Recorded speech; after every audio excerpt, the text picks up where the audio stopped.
સુરતમાં પાલિકા ચૂંટણી વચ્ચે ભાજપના ઉમેદવારના એફિડેવિટને લઈને વિવાદ ઊભો થયો છે। વોર્ડ નંબર 29ના ઉમેદવારની શૈક્ષણિક વિગતોમાં ગોટાળો સામે આવતા રાજકીય ચર્ચા તેજ બની છે। સુરત પાલિકા ચૂંટણીમાં ફોર્મ ચકાસણી દરમિયાન એક ચોંકાવનારો મામલો સામે આવ્યો છે।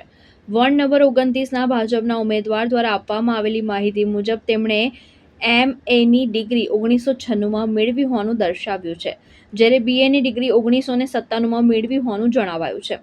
અર્થાત ઉમેદવારે BA પહેલા જ MA પૂર્ણ કરી લીધી હોવાનું દર્શાવાયું છે, જે એક ગંભીર અને હાસ્યાસ્પદ ભૂલ માનવામાં આવી રહી છે।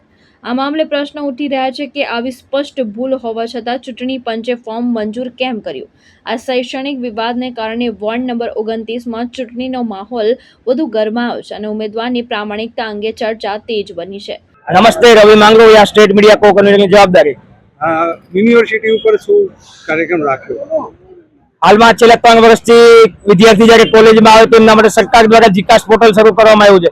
તો દર વર્ષે જીકાસ પોર્ટલમાં અનેક સમસ્યાઓ વિદ્યાર્થીને આવી રહી છે, તો એને લઈને વારંવાર વિદ્યાર્થી પરિષદ દ્વારા સરકારને રજૂઆતો કરવામાં આવી રહી છે, છતાં બી સરકાર દ્વારા એમાં કોઈ સુધારો કરવામાં નથી આવી રહ્યો। અને જે વિદ્યાર્થી પરિષદની માંગ હતી કે તમામ પ્રાઇવેટ યુનિવર્સિટીઓનો જીકાસની અંદર સમાવેશ કરવામાં આવે અને સાથે સાથે જે વિદ્યાર્થી પાસેથી 300 રૂપિયા ફી લેવામાં આવે છે એ નિઃશુલ્ક કરવામાં આવે તો તેમાં ઘટાડો કરવામાં આવે, છતાં બી સરકાર દ્વારા એક બી પ્રાઇવેટ યુનિવર્સિટીના જીકાસની અંદર સમાવેશ કરવામાં નથી આવ્યો। તો જેના કારણે આજે શિક્ષણ માફિયાઓ બની બેઠેલા છે, જે પોતે વધારે ફી લઈને વિદ્યાર્થીઓને ઝડપથી એડમિશન આપી દેતા હોય, તો એક શિક્ષણ જગત માટે એક નિંદનીય ઘટના કહી શકાય, જેના કારણે વિદ્યાર્થીઓ ઝડપથી લોભ લાલચમાં આવીને ત્યાં એડમિશનો લઈ લેતા હોય।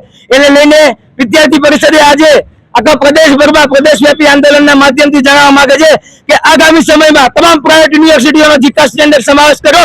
તો તમારાથી સમાવેશ ન થતો હોય તો બોગસ જીકાસ છે બંધ કરી દો। તમારાથી જો વિદ્યાર્થી હિતમાં નિર્ણય ના લેવાતો હોય તો જીકાસ બંધ કરી દો। અને આગામી સમયમાં જો વિદ્યાર્થી હિતમાં નિર્ણય લેવામાં નહીં આવે, જીકાસમાં સુધારો કરવામાં નહીં આવે, તો વિદ્યાર્થી પરિષદ આખા પ્રદેશભરમાં દરેક જિલ્લાઓમાં દરેક યુનિવર્સિટીઓ દરેક કોલેજોની બહાર આનાથી ઉગ્રથી ઉગ્ર આંદોલન કરશે। જ્યાં સુધી વિદ્યાર્થી હિતમાં નિર્ણય નહીં આવે ત્યાં સુધી વિદ્યાર્થી પરિષદ વિદ્યાર્થીઓના સાથે રાખીને લડત લડતું રહેશે। 3 વર્ષથી તમારી માંગણી નથી સંતોષાતી, તો બી કેમ?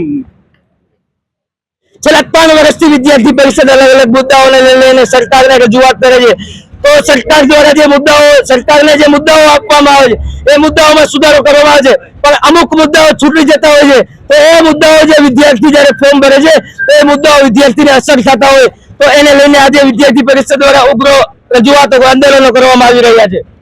ભાવેશ ઉપાધ્યાય, દ્રષ્ટિકોણ ન્યૂઝ, સુરત।